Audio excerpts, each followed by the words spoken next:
What seems to be an unending deluge of revelations, allegations and inquiries into the sexual abuse of children. What does it all say about how we see ourselves? Katie Razzle reports now on how the scandal has put the past on trial.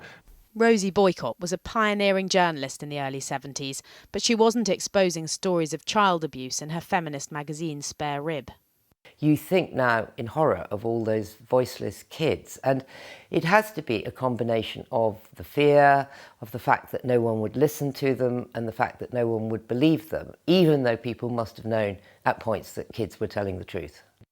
It may seem remarkable now, but the first time ITN, which makes this programme, featured a story about paedophilia was in 1983. This is the sort of magazine which Mr. Oxley received regularly when he joined the Exchange. Others like this one, he says, are available at many newsagents. It concerned the attempt by two men to close down a subscription service for abusers. Professor Sir Al Ainsley Green, the first ever children's commissioner, was a children's doctor in the 70s. Me, as a young children's doctor, I can say I don't really think that the issue of grooming crossed my consciousness. I may have been peculiar, but that was my belief at that time. All these pillars of the establishment, in fact, are obviously often fatally flawed. Right now, we can't move for investigations into the past. An inquiry into alleged cover-ups in the media by Lord Leveson.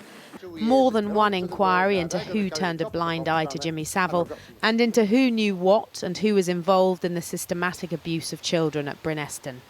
We're into a new territory where I don't think people know what to believe anymore. So I think there's a real crisis of legitimacy now for the establishment and a growing sense of distrust in the general public. Those involved in the cover-ups, the children who suffered abuse and were ignored, are being listened to and believed after all these years.